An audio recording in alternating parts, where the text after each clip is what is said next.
You're watching the Oklahoma City Thunder Squad Show. I'm Tyler Jones, and on today's program, I'm going to give out my midseason grade for the Oklahoma City Thunder, and I can tell you this, it is not an A+. Stay tuned. I'm Rylan Stiles. I'm going to tell you why I think that the Western Conference contenders, they're already solidified, even before the trade deadline. I'm Jay Lamb. I'm going to talk about J-Dub stepping up. This is Locked On's Thunder Squad Show, the twice-a-week show where Thunder talk gets real. No filters, no fluff, just raw takes, sharp opinions, and straight-up passion for the game, the way only Locked On Podcast Network knows how. Let's drop some dimes and squad up. The Thunder Squad Show starts now. Hey everybody, welcome in to another edition of the Thunder Squad Show here on this Thursday afternoon. Tyler Jones here with you. So glad to have you with us, joined alongside by Rylan Stiles and Jeremy Lamb, as we get plenty to talk about on the Oklahoma City Thunder today. In a moment, we'll start with J-Dub, how he has stepped up, had a nice performance against the San Antonio Spurs on Tuesday night. Also, what is life like without iHeart right now for the Oklahoma City Thunder, and what do they need to do going forward while he remains out? We'll discuss that. Also, it is report card time. We're halfway through the regular season. What are our midseason grades for Oklahoma City? And then in our final segment, we'll break down the Western Conference, how things are stacking up for Oklahoma City after getting that win against the Spurs, now playing another good team in the Houston Rockets tonight. We'll talk about all that and more coming up at the end of today's show. Guys, let's begin with Jalen Williams. J-Dub against San Antonio on Tuesday night in 30 minutes, had 20 points with 9 of 15 from the field, and also had 3 assists and 2 steals in the victory. And we're starting to see an uptick as of late in the game against Memphis back on January 9th. He had 26 total points, going 9 of 18 from the field. He had 23 against the Phoenix Suns back at the beginning of the month. Jeremy, we'll start with you here. Looking at Jalen Williams coming back from the injury, and he took some time to get acclimated. Now he's starting to come into form and look like his old self again. Yeah, it's great to see when you see one of your best players coming back to life, coming back to what they know. It's hard on the outside. Sometimes you want to kind of rush them back because you know how good they can be, how good they play. Obviously we saw it last year, first time All-Star. And then the way he performed in the playoffs, he had some ups and downs in the playoffs, but he showed up big when it mattered. So, he had a short off season, but a long off season because they played one of the longest teams to play in the league. So it was short, but then he had surgery. He couldn't get on the court like he wanted. So mentally and physically, it was long for him. But to see him playing well, see him getting his legs back, really, just learning his spots. He loves the mid-range, and when stuff's not going, you see him get to his step backs, his one-dribble pull-ups. So for him to have that to fall back on, you see him, getting his rhythm. And I like that they've played tough games. I said on one of the shows a while ago that I want to see him be clutch. I don't necessarily need to see him score 50.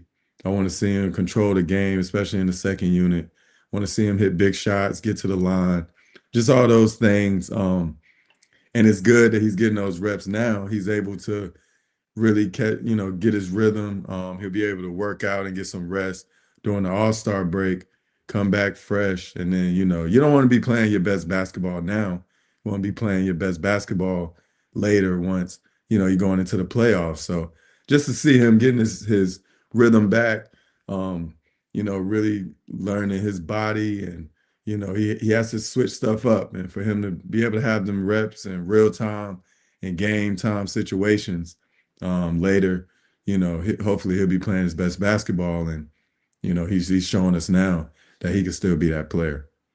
Rylan, one thing I would point to, that when you look at this Oklahoma City Thunder team, I think that for this team to be successful, to win night in and night out, what you would hope for is that SGA gets his, and then either Chet or J-Dub, one of the two, steps up and gets theirs, if not both, ideally. And I think what we've seen the last few games is that they are getting that number two option from one of the two or the combination of both over these last few games. You see where Chet, for example, against San Antonio, we know it's no secret that he has not played well against Wemby and the Spurs. He gets held to 8 points, goes just 1 for 4 from the field. But what does J-Dub do? He scores 20 points, goes 9 of 15 from the field. Or you look, that game against Utah. They both played, pretty solid. 17 points for J-Dub, 23 points for Chet Holmgren. I think that's the key, is that you need at least one of them to be on. And with J-Dub, several weeks removed from coming back from injury, it seems like now they got that balance sort of figured out. Yeah, I mean, you certainly need someone to step up and be the number two option alongside Shai each and every night, and Jalen Williams has done that in the biggest stages of the postseason last year. And this year, you've seen Chet Holmgren have some massive games as well as an offensive player, as he's taken an offensive leap. But the approach that J-Dub has taken over the last 3 nights, and how he's abandoned jump shooting as a guy who is still uncomfortable taking jump shots right now. And that's natural with the lack of range of motion in his wrist as he continues to work through that.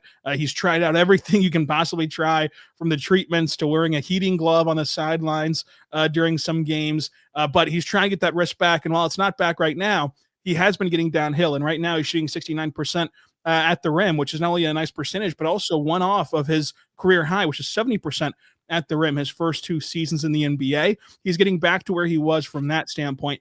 But with Jalen Williams, he has not allowed this slower start offensively to impact him defensively. He is still an excellent defender. He's elite at defending the pick and roll at a high level. He's really good at attacking closeouts. And in the post, you've seen him hold up at 83 percentile clip in the post. Obviously, that was a big deal for Jalen Williams and for the Thunder on Tuesday against Wembanyama. So I think that with Jalen Williams, the fact that you're still getting an all defensive level player from him, on top of his ability to attack the rim and his improved facilitation, you still have a really functional, good player on your team. And now it's just a matter of when will that shot come around, because obviously he's much better than what he's shown. I mean, right now on catch and shoot opportunities, he's shooting just 35%. That number is usually double almost what he's shooting right now on catch and shoot opportunities. And you've seen him have to rework his shot. He has 3 months now to get back into the groove of that. But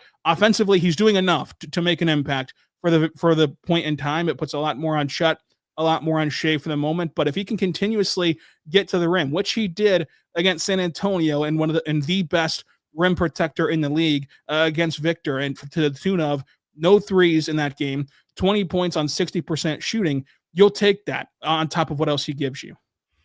Let me go back to you for a second here, Rylan. One of the things that you wrote about this week on the SI Thunder page was about how J-Dub had talked about that the Spurs were making the Thunder a better team. And you could argue that Tuesday night's game was one of, if not the biggest games of the season. And a lot of people will look back the last postseason and look at the struggles J-Dub had at times, that he was inconsistent through the postseason. And the way that he played, I'm not going to read too much into one game, Rylan, but to see him step up on as big a stage, arguably we've seen all season, I think it's got to be a positive sign for him, and of getting better in these type of moments, being more dependable of sorts. Yeah, it is a great sign for him, and he's strung together 3 games now of doing that. The fourth quarter in Memphis, the entire game against the Heat, the entire game against San Antonio, where he's found ways to get better offensively and to be impactful. And the Thunder have navigated this around him as well. The Thunder are still learning how to play with this new version of J-Dub. You look at the second quarter against San Antonio, where Isaiah Joe makes an appearance in that second quarter, because you understand, hey, if J-Dub can't shoot it, we can't trot out there these non-shooters. If you're Mark, you have to get some support from beyond the arc for J-Dub to kick out to off of these drives. And so that really helped the Thunder spacing as well to allow J-Dub to progress. But he's been a player throughout his career that has really been good at learning lessons on the fly, and this is hard to do. A lot of his development, for example, Game 6 in Denver last year, that was the worst game I've ever seen Jalen Williams play. And we had to talk about it here on Locked On Thunder. It was a bad game. And most of the time, with a young player making his second ever playoff run, those things lead to bad postseasons. And it's like, well, they had to learn. They had to take their battle scars and they had to gain their experience, that valuable experience. But for J-Dub, he took that Game 6 against Denver, parlayed it into a great Game 7. We know what he did in the finals, dropping 40 points and making a chase at Western Conference Finals MVP and NBA Finals MVP. Obviously, Shai won both of those, but he was right there in contention for them after his lowest of low points. And that's what's really commendable about Jalen Williams is he can go from that low, review the film, get the right headspace, and then implement what he learned at the very next game. That's a very hard trait for any player in this league, especially how competitive that it is. And J-Dub has that. So that's why you kind of give him the benefit of the doubt that with 3 months to go before the playoffs, he's going to continue to get better as an offensive player. We've seen the Thunder play some terrific basketball to start the season. Then they went on that lull of sorts, over that couple week stretch. And now you think about, Jeremy, this Oklahoma City Thunder team has J-Dub starting to figure out and look like his normal self. And Hart is going to be back at some point. And you'd have to think this team just as a whole is going to get healthier, something they haven't struggled with all season. Is it possible, as good as they played to start the season, Jeremy, is it possible that the best basketball could still be ahead for this Thunder team in the coming weeks with where J-Dub's coming along and just getting guys back like Hart and others? Yeah, absolutely. I think, they played great to start the season. The momentum was there. Everybody was locked in. And then you start to get people back, and you gotta relearn, the team. People was out for extended periods of time. Like we said before, it was only Shai that was consistently in the lineup. I don't know how many different lineups they've had, but it's been multiple lineups. So I think they found a way to still win games and play well to start the season. Like you said, they hit the little speed bump, but at the end of the day, they still got to learn each other. Once everybody come back, it's a new year. People have worked on their game. People, every year in the summer, we used to try to add something to our game. So if you wasn't as good spot up shooting, you might feel more comfortable spotting up, this year. So just learning everybody's roles, the rotations, and once everybody is consistent that this is going to be the lineup and people start understanding, all right, we're back healthy, we're back full strength, I think they could definitely take another step this season going into the playoffs. And that's what I'm hoping for. You want to play your best basketball later rather than early. So I'm happy they're going through this struggle. You don't want them just beating everybody and then, they think they're invincible. So this is good for them. And they haven't played their best basketball yet. Jeremy, let me go back to you one more time before we step aside for a quick break here. Any of y'all were listening to this show, I'd say this probably about 3 or 4 weeks ago. Jay Lamb here was singing the praises of Chet and saying that he's that number 2 option. Now here we are. Today is January 15th. Jeremy, do you feel the same or indifferent? Do you still like Chet as that number 2 option above J-Dub, or from what you've seen from J-Dub as of late, has he kind of taken that mantle back? What say you? I think I like when Chet is the second option, just because I feel like when J-Dub is the second option, Chet doesn't play as well. Whereas I feel like J-Dub can have 25 points and 12 assists, or he can have 18 and 10. Whereas Chet, when he's aggressive and he's scoring the ball and he's looking like that number 2 option on offense, obviously the number one guy on defense. That's when I feel like he's at his best. But I will say, I think Jalen Williams is just as important as Chet is. But offensively, I like when Chet is aggressive, looking like that second option. I think it just make their team better. And Jalen Williams, he can do a whole bunch of stuff on the floor. So I'll say that. More to come on the Thunder Squad show. Let's talk about life without iHeart. How are the Thunder stacking up? And what do we think about where they're at right now and potentially some changes they need to make with him out of the lineup? We'll discuss all that and more coming up on the other side. Stay with us here in the Thunder Squad show. I carry a lot of responsibility in my household. If something happened to me, there would be serious consequences. We have a mortgage. We got tuition. We got everyday bills. Those aren't going anywhere if something happens to me. And I know that's an overwhelming feeling, but I'm taking steps to protect my family by getting life insurance through Ethos. Ethos makes getting life insurance fast, easy, and 100% online. You can get a quote in seconds, apply in minutes, and get same-day coverage. There's no medical exam. You just answer a few simple health questions. You can get up to $3 million in coverage. Some policies are as low as $30 a month. And as of March 2025, Business Insider named Ethos the #1 no medical exam instant life insurance provider. Ethos has 4.8 out of 5 stars on Trustpilot with over 3,000 reviews. Protect your family with life insurance from Ethos now by going to ethos.com/LocdownNBA. In as little as 10 minutes, you can get your free quote and up to $3 million in coverage at ethos.com/LocdownNBA. That's ethos.com/LocdownNBA. Ethos.com/LocdownNBA. Application times and rates may vary.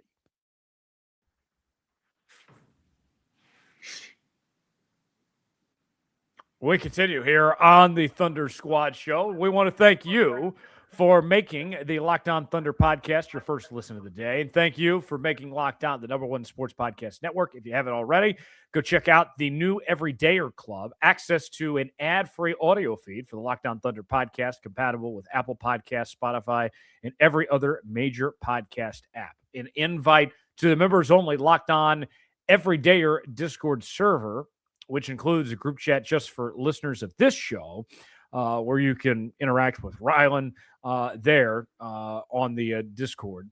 All you got to do, folks, is go to lockedonthunder.supercast.com or tap the link in the show notes to learn more. That is lockedonthunder.supercast.com. Check that out. You'll be glad you did. All right, let's move on now, guys, and talk Isaiah Hartenstein. We have not seen him in the year of our Lord 2026. The last time he played was back on December 28th against the Philadelphia 76ers, when in 20 minutes he had 5 points and 3 rebounds. But he has been out for a bit with a calf injury, was what he suffered. And and then there was the calf injury, and then there was the ankle injury that set him back a bit. But nonetheless, Rylan, the Thunder without Isaiah Hartenstein, the big miss has been rebounding. How do you think that they've held up in the last couple of weeks without him here? Yeah, I mean, he re-aggravated that right soleus strain after coming back, so it's been the same injury for him that he's been dealing with, and the Thunder really were in a bad way initially when the injury happened, because they were also without Shai Will, who was dealing with right heel bursitis, and then you look at it and you had to play Brandon Carlson way more minutes than you're comfortable playing a two-way big man in the NBA. But since J. Will's returned, they've been able to manage it a lot better. You've seen that the last 2 nights where they've won on the glass, they've won in the paint with J. Will. The drop-off of the rim protection, obviously there is one between Chet and J. Will, but it's not as steep as it would have been otherwise without both of these guys. And J. Will is just such a more competitive big man on the glass to help them aid themselves to get these wins and to win the battle of the rebounding battle for OKC. Whenever you look at it, there is no replacing exactly what he provides. His screen setting ability is second to none on this roster. His physicality in the front court is second to none on this roster. They play a game tonight without Isaiah Hartenstein where you will feel his presence being missed, but also his playmaking Jay Will's a good high post playmaker. Isaiah Hartenstein is an elite high post playmaker, and there is a difference there as well. But I think that they've managed the best that they can. You've seen Kenrich Williams step up in a big way as a small ball 5 option. It'll be interesting to see how much that they can play small against Houston tonight. But they've done the best that they can. It's obviously looked really messy at times without Isaiah Hartenstein, but that's to be expected. That's why you pay this guy almost $30 million. And whenever you have almost $30 million in street clothes, it's not going to be exactly pretty for your front court rotation. But the Thunder need to do whatever it takes to get him healthy for the games that really matter come playoff time. And the fact that they're sitting here with the same exact record that they had last year at the halfway point. Last year, as you know, Chet Holmgren was the one that was missing a lot of time with that hip fracture. He missed more time than Isaiah Hartenstein. This year, Ihart's been out of the lineup with that right soleus strain. So we'll see kind of what they do against Houston and beyond. But most importantly, they need him back for the postseason, because at that point, it would be a challenge that they just could not overcome, not having Isaiah Hartenstein for the postseason. So let me follow up on that, Rylan. To the point, the very last point you made there. I know this is a hypothetical, but I think he's missed enough time that it's fair enough to ask this question, just to add to what you're saying. Or do you believe, Rylan, that if Isaiah Hartenstein is not available come postseason, that this team cannot win the NBA championship? I do believe that, yeah. Okay. Please elaborate on that. I want to hear more where you're going with this. You're just going to have to go up against Jokic and Wembanyama and the Rockets front court, who you're going to see tonight. And you're going to see what Isaiah Hartenstein brings, like everything that he checks the boxes of, whether it be rebounding, whether it be paint protection to help Chet Holmgren in the double big lineups, or just in your bench lineups if you stagger those two guys in their minutes together like they did against Minnesota, where they started double big. But really, if you look at how that game flowed, they staggered them and kept them on the court in that series. J. Will didn't play hardly at all in that series. It was just a tandem of Chet and Holmgren trading off minutes. The defensive end of the floor is huge. The rebounding is huge. But beyond that, whenever the game slows down in the playoffs, this Thunder team has had a lot of hiccups in their half-court offense. One of the ways to alleviate those half-court offense concerns is through Isaiah Hartenstein, whether he's a short roll passer, whether he's a high post playmaker, whether he's a screen setter to create separation, especially for Jalen Williams. Last year, Shai can create separation on his own against anybody, but whenever you look at J-Dub this year, and last year, he could not create separation off the dribble for himself a ton. And now, coming off this wrist injury, creating separation is harder to do, but especially whenever he's a guy who can only score right now in the paint at a high clip. And so you need to get him downhill with that big body screen that Ihart can really alleviate for J-Dub. The dribble handoff stuff with Isaiah Joe gets some open threes for this team that's had a hard time generating three-point looks. Of course, AJ Mitchell is a guy who is also predicated upon getting downhill. And so whenever you're getting downhill, you want not only the screen help that Ihart can provide you, but the rolling ability to have someone to dump it off to for AJ Mitchell, for Jalen Williams once he gets to the cup. And then we've really seen these two guys, in the sense of Chet and Ihart, find their rhythm offensively, where they're throwing big-to-big lobs, where they're having Ihart screen off ball for Chet and get Chet going offensively. To Jeremy's point last segment, Chet going offensively is a big deal for this team. And so you'd miss way too much from Isaiah Hartenstein to make anyone believe that this team would be able to repeat as champions and go through the gauntlet again on top of the shortened off season and all that goes into it. We've seen this story before as well. J. Will is a good player. I'm not going to take anything away from J. Will. Last postseason, J. Will played in one series. He played in one series of the whole postseason because of the matchups. Whenever he was forced to play backup center in 2024, he's a better player than he was in 2024. But when he was forced to play backup center, the Thunder got killed in the non-Chet minutes, and it cost them that Dallas series just as much as PJ Washington did. So I think that when you look at it, there's just a reason why you invested so much money into Isaiah Hartenstein. He's a top 5 player on this roster. Jeremy, let me ask you here. One thing that I would point to when you have a shortage of bigs like the Thunder have without Ihart right now is it's a numbers game when it comes fouls. We talk everything about rebounding and who's going to get the buckets inside and all that, all those things. But just when we talk about just the foul numbers too, without Ihart there, like that's more fouls on guys like Chet and Jay, Jay Will and others here, I mean, that starts to add up a bit where, I mean, you're not only using guys more, but it kind of limits the availability of those, those opportunities that present themselves. Yeah, definitely. I would say it definitely it's definitely gonna switch stuff up in terms of who, you're right. Those are 6 fouls that he would normally get that somebody else gonna get now. It might, like you said, it might be Jay Will, it might be Caruso, it might be Chet, but I love our heart, and they clearly miss him when he's not playing from a physicality standpoint. Like what Rylan was saying, he's the best screener, one of the best screeners on the team. And mind you, screening is not just about how strong you are and how big you are. He has the mindset of, he knows that's his job, is to screen as well as he can every time. Because one, it only opens up stuff for him, but it opens up stuff for his teammates. If he screened for Shai, it's either two things gonna happen. Shai gonna get to the rim, or they gonna stop him and he gonna drop it off.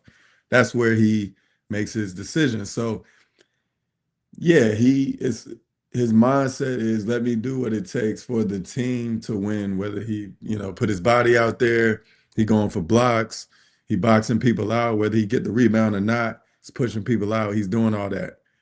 But I can't agree with you, Rylan, on if he's not playing the rest of the year, they can't win. Nah. They can still win as long as they have some bigs that are, that aren't hurt. Now, if Jay Will is hurt, Kendrick, whoever, if they all hurt, cool. Then yeah, but if just our heart is out, I think they can rally. I mean, last year, Caruso, he guarded Jokic. You could throw a lot of different people at him. If they got to play the Spurs, I feel like Wemby, he's not strong enough yet to really score on a team efficiently and elite set in a 7-game series. They're going to be on him. They're going to be physical. They're going to be scouting your every move, everything. So this is his first time through it. He gonna have to learn a little bit. So I love our heart. They're gonna miss him for sure from game to game, and hopefully we'll get him back and he'll be healthy for the playoffs. But if he's out, I'm still betting my money on OKC. I think they could really rally, and they got a lot of people to throw at a lot of different people. Okay, so a little disagreement between Rylan and Jeremy here. I like that. Rylan, let me ask you, what is, with iHeart out of the picture, in your opinion, what's the best lineup that Oklahoma City can put out on the floor when he's not available? I think that it's Chet at the 5, and then Cason Wallace is in that lineup as well. And you have Shai, Cason, J-Dub, Chet, and I would put out there AJ Mitchell as one of the guys out there for the Thunder. Caruso can be in that AJ Mitchell role as well. But you have to have that 4 nucleus there, and then someone who can add enough offensively. For Caruso, he's a really good play finisher, and he's a smart veteran who can make a connective pass. For AJ, he can as well do what Shai and J-Dub can do, of getting to the paint, of getting to the free throw line, of setting the table and allowing both Shai and J-Dub to play off the ball. And if you get into a half-court action where you have Shai, Chet, and J-Dub off the ball, and you trust AJ Mitchell, which this team does, to make the right decision with the ball in his hands, then it becomes really hard to defend this Thunder team. But I think that it is Chet at the 5, and then tonight, whenever you look at it, they might have to play Chet and J Will together to match the size of Houston, but they are going to have to lean on that small ball, and so you are missing a lot, and you're missing a lot of optionality. Where the Thunder, whenever they do have iHeart, they can not only play double big more effectively than any other lineup, but you can change up your looks on teams where you can still play small like they do and put Kinrich out there at the 5. Then you can play double big. Then you can play with a solo traditional big in iHeart. Then you can play with a stretch big in Chet Holmgren, and you're always keeping teams guessing. And that optionality is what helped them win that Denver series. Everyone took turns. Isaiah Hartenstein was on him. Chet was on him. Caruso was on Jokic. you were able to have a lot of different guys on there, and you couldn't get any single one of them in foul trouble because they were always mixing up the looks on who was getting the fouls. That of course Jokic is going to draw just because of his ability. So I think that right now, though, without iHeart, it is Chet at the 5. That is your best look. More to come on the Thunder Squad show. In a moment, we are going to give you all our grades for the halfway point of the Oklahoma City Thunder. They have the same record that they did at the halfway point last year. We'll give our thoughts coming up in just a moment. Stay with us here on the Thunder Squad show. The new year is here, and it's the perfect time to reset your routine and refresh your space. If you're spending more time at home, you might as well love how it looks and feels. That's why you should turn to Wayfair. It's a one-stop shop for getting your home back on track. From bedding and mattresses to storage solutions for every room, Wayfair makes it easy to start the year fresh. Wayfair has everything you need for a full room refresh all in one place. Whether you're updating your living room, organizing your space, or upgrading your work from home setup, Wayfair's huge selection makes it easy to find exactly what works for your style and budget. I picked up new bedding and accent pillows from Wayfair, and it's completely changed how my bedroom feels. It's cleaner, calmer, and more put together. I love that I could find pieces that match my style without spending a fortune. Get organized, refreshed, and back on track this new year for way less. Head to wayfair.com right now to shop all things home. That's WAYFAIR.com. Wayfair, every style, every home. Great time here on the Thunder Squad show. Rylan Stiles, Jeremy Lamb, Tyler Jones back now as we're halfway home here on this Thursday. And let's grade it for the Oklahoma City Thunder. I want to run through a couple different items. We'll start with just the team overall of the grades that we would hand out for the season so far to this point. Overall grade for the Oklahoma City Thunder. Guys, I'll start. I'll go with an A- for Oklahoma City to begin this season at the halfway point here. They got off to such a firing start, but the last few weeks have been up and down. They have not played to their full potential. They've been banged up a bit. We know that. We know that they've gotten bored at times. We saw what happened with those first 3 games against San Antonio. They've played some really good basketball, but it could be better. So that's where I'm going to go with an A-. I think if we're comparing them to the rest of the league, it's an A. But if I'm comparing to what they're capable of, I'm going to go with an A- personally as my grade. Jeremy, let's go to you. What's your overall grade for the Oklahoma City Thunder at the halfway point here? If I had to give them a grade, I would have to give them an A+. The reason I say that is because I would say they probably had 2 really bad losses out of their 7 losses. I'll go with the Hornets. They lost by 50. That was a terrible loss. And even early on when they lost to Portland, I think that one was that was a bad loss. They shouldn't have won. They shouldn't have lost that game. Every other game, they pulled some out.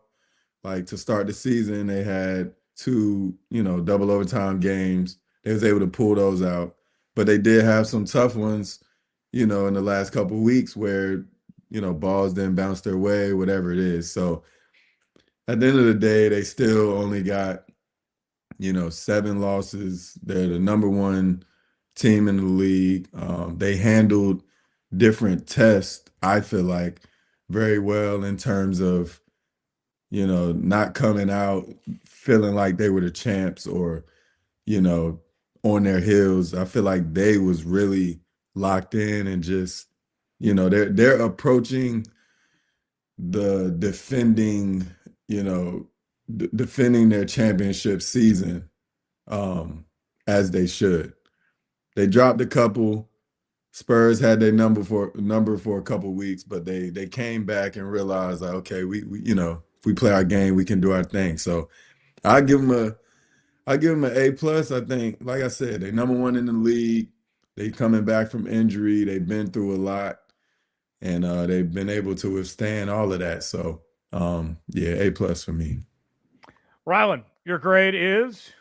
Yeah, I'll give them an A. I think that when you look at it, they've had to deal with a lot of tests. To Jeremy's point, a shortened off season for the first time, being the hunted in this league and not hunting for respect. They've had to deal with a lot of injuries in this shortened time, where J-Dub's coming back from a major surgery that had a follow-up procedure, and we spent the whole first segment talking about how he's still not quite himself, even at the halfway point of this season. The injuries to Isaiah Hartenstein for 2 significant chunks of the season that he's missed now. And then they've seen everybody except for Shai miss more than 3 games of the season. And in all of their cases, 5+ games. Shai's only missed 2. And they sit here with the same record as last year's club. And last year's club won 68 games, which was a franchise high, but also had the best point differential in NBA history with 12.9. But this year, their point differential, even with that Hornets blowout, which was a horrific game and the worst game I've ever seen this era of the Thunder play, even so, at the halfway point, they have the league best point differential of a 13.2, which of course is better than last year's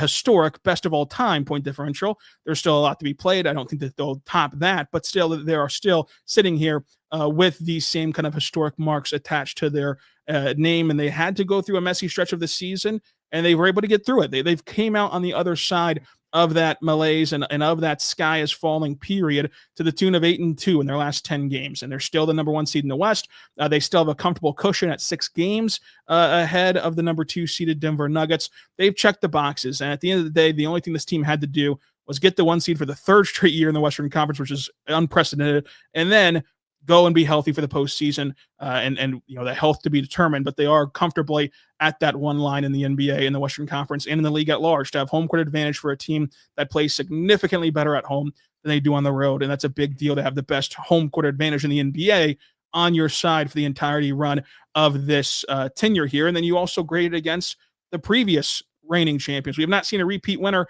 since 2018. And of those unique champions, the Thunder are off to the best start in their title defense season. And so that gives them some favor for me as well. All right. I got a few more here for you. Let's go a little quicker on these. Let's go to the head coach, Mark Daigneault. Rylan, what would you grade the job that Mark Daigneault's done to start the season here? Yeah, I'd say, again, it's not an A+, but it is an A for Mark. He's made a lot more adjustments than people like to give him credit for. Trying zone against San Antonio and having it work on Tuesday on the fly was really good. Mixing up the looks that Wemby got all night was a really good job by him. We talked about how he altered the rotation to have Isaiah Joe in there with J-Dub in the second unit whenever you know that J-Dub cannot shoot. But also, he deserves a lot of credit for the line he's walking right now with Lou Dort. Lou Dort is not at all the player who we're used to seeing Lou Dort be. And he hasn't abandoned Lou. He started Lou in these games, but he's not keeping Lou on the court. In games in which he's hurting you, he's benching Lou. Like, you look at the last couple of nights for Lou Dort, it's been 20 or less minutes for him. As a starting player in the NBA who's deserved a lot of respect and deserves a lot of trust. And he's having to walk a very delicate line of, that with Lou Dort, you're at your best if he's got that shot going and if he's playing his best basketball. So you want to give him that leeway to find his rhythm yet again. He's giving him that opportunity while also prioritizing the team and not closing with him, for example, on Wednesday against Utah and letting you get the win and putting the team first. So he's juggling a lot in the air right now, and all things considered, to have the best record in the NBA at this point, and with the adjustments that he's made as a coach on the fly in these matchups, like going small at times whenever need be, I think that he deserves an A. I mean, to coach your way to a win after getting down 20 in Memphis with a injury report that was longer than a CVS receipt, like, that's a really good job by Mark, and it really helped them be where they're at right now. All right. So there's a couple things I'll point to in the grade that I'll give Mark. I'll give him an A. And here's the 2 things that I look at, guys. One, they're not losing games because of Mark. They're winning because of Mark. That's a very good thing. He's not holding this team back. But then another point that I'll add, I think a big thing in the NBA that probably doesn't get talked enough when it comes to coaching is being well-liked and having the respect of your players, and the fact whether or not they'll listen. And if you have your players' attention. We have seen a number of coaches, and I can even mention within that building in Oklahoma City many years ago, that were shoved aside, that were not taken seriously. The players were not listening to what they were saying and audibling and doing their own thing. That is not the case here. Mark Daigneault is a great instructor of the game, and his players listen and they have his full attention. I'll go with an A for Mark Daigneault. How about you, Jeremy? Yeah, I give him an A plus plus. It's just simply because I feel like he's gone into plenty games and don't know who is available. There's been no type of comfortability.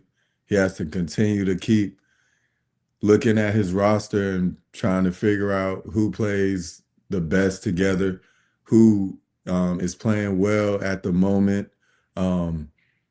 Like you said with Lou, you don't want to just snatch him out the lineup just because he's not playing as well as somebody else. Him having to navigate all those different personalities, lineups, games on the road, at home, different emotions, for him to be able to make sure the team is still staying one. Everybody know they roll, and they number one in the NBA, and they're head and shoulders above everyone, and to be able to do that uncomfortably is incredible. So I give him an A plus plus. All right, we got a little bit of time, so let's go a little quicker on this. GM Sam Presti, the grade that you give him would be what, Jeremy? What would you give Sam Presti? A plus plus. He finding people, no matter how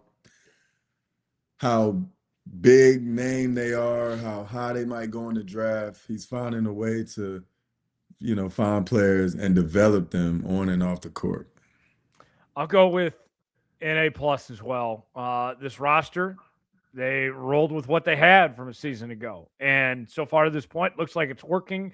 And even guys that we weren't talking about last year, like A.J. Mitchell, stepping up and developing and really coming a long way. I think Sam's done a terrific job with putting this team together in the fashion that it's in. How about you, Rylan? Grade for Sam Presti is? Yeah, he's got to get an A plus because of the line that he's walked, especially in this new CBA with the second apron and all the restrictions, to be able to not only find guys like AJ Mitchell, develop guys like Jay Will, but to get them back on just bargain bin contracts that are really team friendly for them is a big deal, much less in this offseason, locking up the big three after trading for Caruso, getting him onto an extension. So you've given out max contracts to Shai, J-Dub, and Chet. You've gotten massively team-friendly deals on competent role players that you really need to help you win games, all while putting yourself in position to head into this offseason. While you do need to make some big moves this offseason because of the salary cap, you are more equipped and better equipped than anyone could have ever possibly predicted. We're 12 months removed from people speculating about how are they going to keep this team together. Sam Presti has done it in the hardest era ever to keep a team together, and he deserves all the credit in the world for that. All right, couple more, and then we'll wrap up real fast. Shai, do we all say A plus on Shai? Any disagreement? Yeah. Anybody going less than an A plus on Shai? A plus. Jeremy, real quick, what do you like about what Shai's game has become from this year to what it was? How it's grown from last year to this year, as the MVP continues, real quick.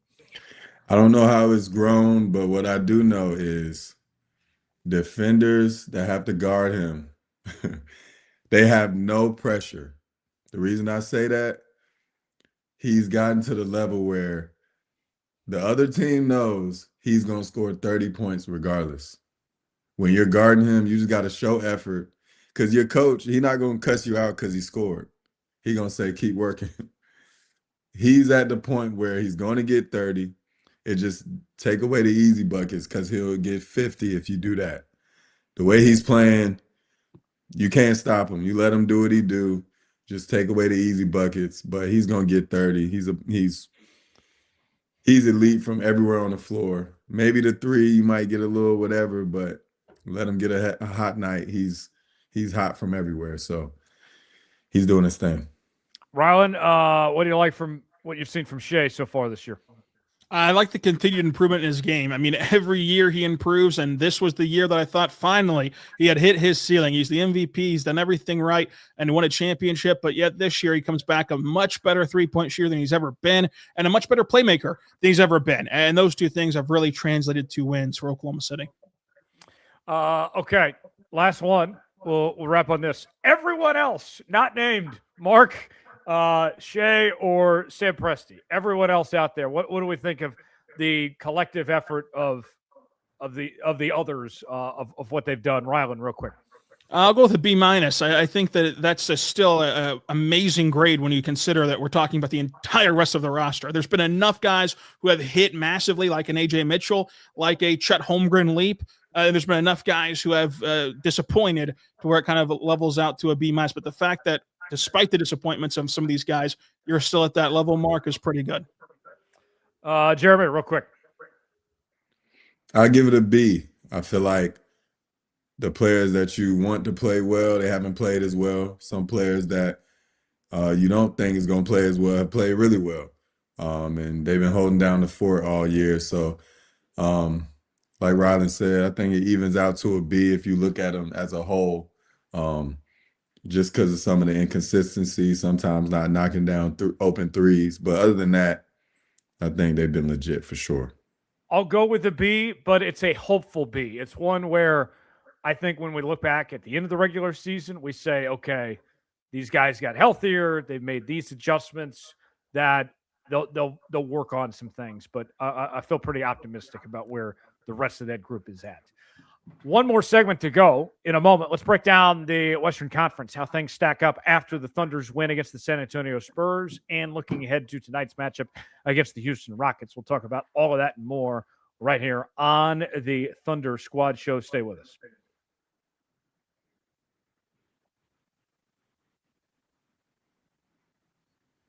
Final segment here on the Thunder Squad Show. Tyler Jones, Jeremy Lamb, Rylan Stiles back here with you now on the Locked On Podcast Network, the #1 sports podcast network in the world.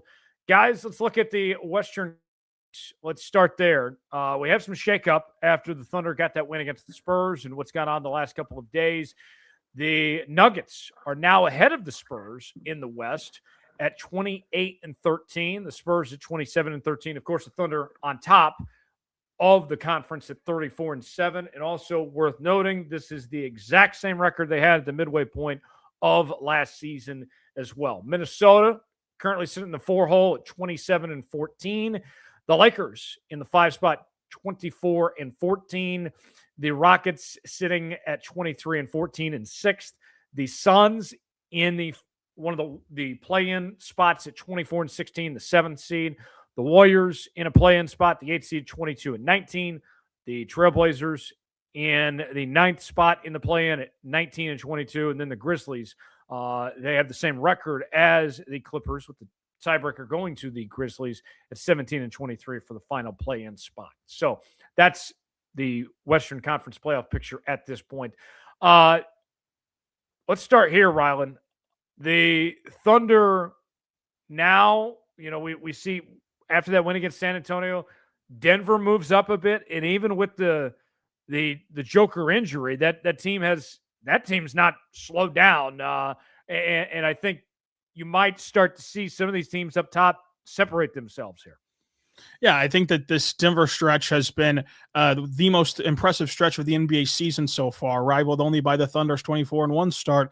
Whenever you lose Nikola Jokic, who's the lifeblood of everything that you do, and not only stay afloat, but move up in the standings, that just shows you how great this Nuggets team is and why that them and the Thunder are in a class of their own in the Western Conference. And I think that it's been great news for the Thunder. It's been bad news for everybody else. Everybody trying to leapfrog Denver, it's been bad news that, like, even in this stretch without Jokic, you cannot leapfrog them. But for OKC, you want Denver to be staying right here at that 2 to 3 line and on the opposite side of the bracket because they are your biggest competition. But it's been wildly impressive to see guys like Peyton Watson step up and win Western Conference Player of the Week because he's playing so good in the absence of Nikola Jokic. Jamal Murray is going to get his first All-Star nod, long overdue, with that team. And it's not just been Jokic's injury. They've been without Cam Johnson. They've been without Christian Brown. They've been without Aaron Gordon. Like they've seen a lot this season in terms of like injury turmoil, and yet here they sit at 28-13.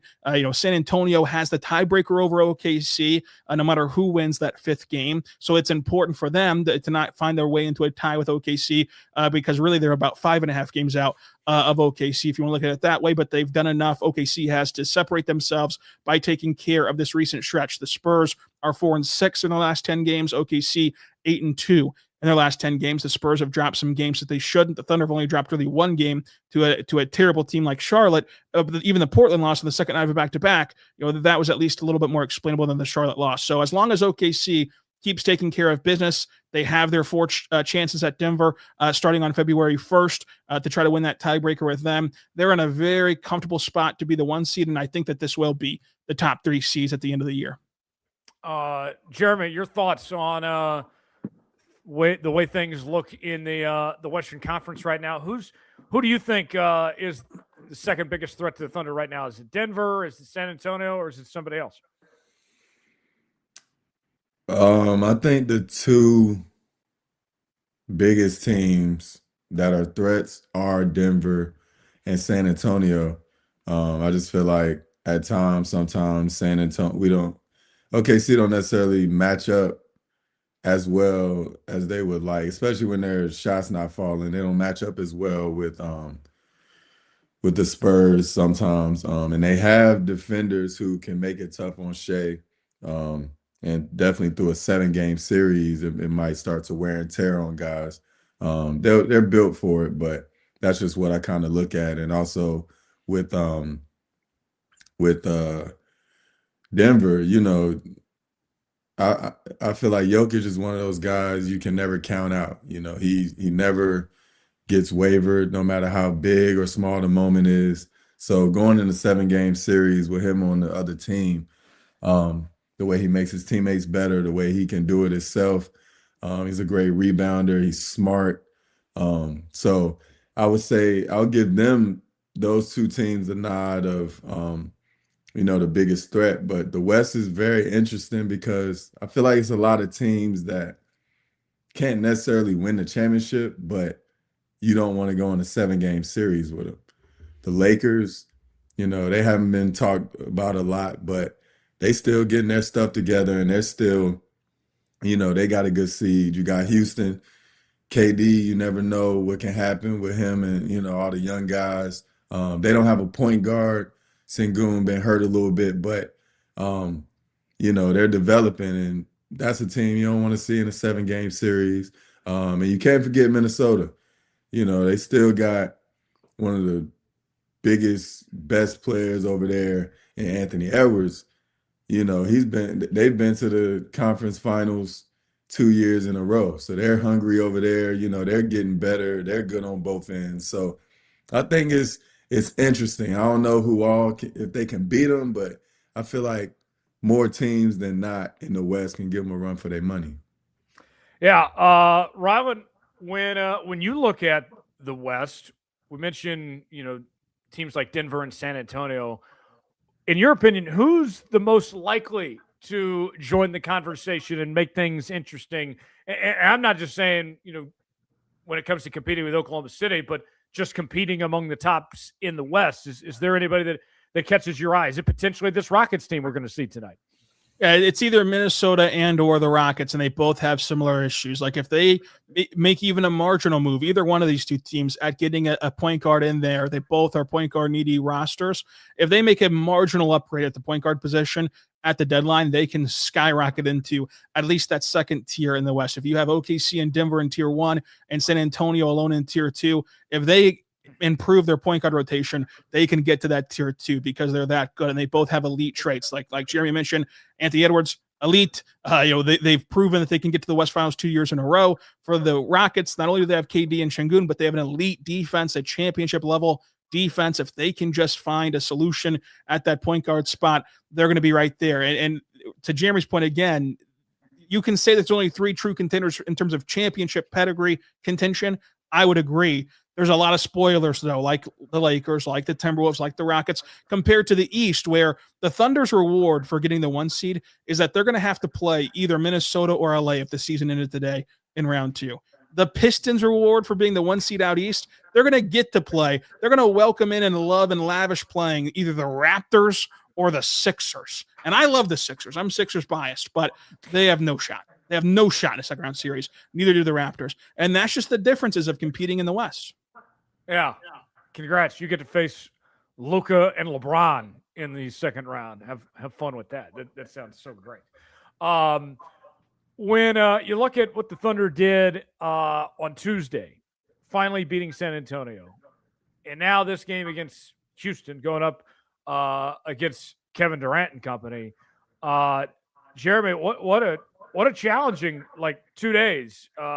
2 games in 3 days. I mean, that'll get you a good feel for how the West is won right there with playing teams like that caliber in a short stretch here. Yeah, absolutely. It's no off nights. I look at Shai, he had to go up against Castle. He's being physical with him all game. He's working to get his buckets. Obviously, he's still going to score the ball, but it wasn't easy buckets. He had to really work for it. And then tonight, he got to go against the twin, who is one of the best defenders in the league right now. The way he moves, the way he can switch, change directions. He's strong. He's athletic. You got to go up against him the next night. So I think it's good for the team. But like you said, yeah, in the West, you can't, it's not many off nights. You got to bring it every night, or you're going to look up and realize, this team can catch me. It's so many good teams in the West. Whereas in the East, you can take some nights off, and then you still 10 games ahead of the next guy, So the NBA schedule is brutal. But like I said earlier, they're built for it. They don't really get wavered, or they don't really look at the size of the game, the momentum of the game. They just come in and do what they got to do. And, they're battle tested. So, they'll be all right. Looking at the stretch as a whole, we mentioned, taking on Spurs on Tuesday, Rockets tonight. You'll play the Heat again for the second time in a week on Sunday.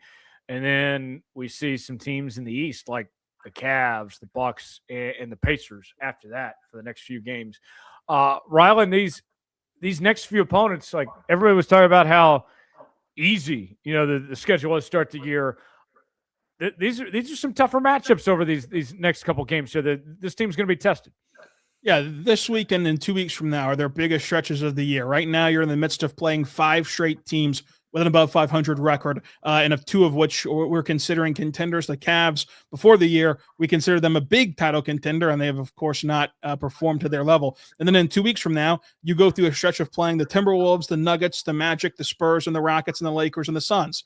That's also a very tough stretch. And then, you can get back to your regularly scheduled programming. But how the Thunder are going to handle, especially a night like tonight, where they clearly got up for Tuesday. They were clearly more animated, more juiced, more intense for that game on Tuesday than just a normal game. Can you turn that around and after one off day, get back on track on the road in Houston against a team who you've already beaten this year, but a team that is really in need of a statement? They need to right this ship. From what Ime Udoka is saying publicly, it's not been going good over there in Houston. They want this game very badly. Can you match that level of intensity in this one after exerting so much of it on Tuesday? It'll be a fun game to watch. Yeah, can't wait to see how it plays out tonight. Thanks for tuning in to the Locked On Thunder podcast. Make sure to subscribe and follow the Locked On Thunder podcast so you get all the latest episodes. If you never miss an episode, the Everydayer Club is built for you. Get the Locked On Thunder podcast ad-free, plus members-only Discord access and more. All you have to do is head over to lockedonthunder.supercast.com. Get the show ad-free there. And for those of you on video, we send you the first ever 24/7 national NBA YouTube channel. On audio, make sure to make it your second listen NBA game night on Locked On NBA. Guys, got to run here in just a moment. Rylan, you'll have post-game coverage tonight and some different stuff over the next couple days with the Thunder playing on MLK Day. Yeah, we got Rockets recap tonight after the game. We'll have this Sunday morning. We'll have your recap of that Heat game Saturday. And then Sunday afternoon, evening, we're going to have a pod with Justin Martinez of the Oklahoman to get you ready for that early Monday tip against the Cavs. And then, of course, we'll be back right after that Cavs game recapping it all. Jay Lamb, my guy, always a pleasure, my friend. Have a good weekend to you and Rylan both. And we'll see you guys back here on Tuesday at 3:30 p.m. Central Time. For Rylan Stiles and Jeremy Lamb, I'm Tyler Jones. Have a rest of your day, a great weekend, everybody, and we'll see you on Tuesday.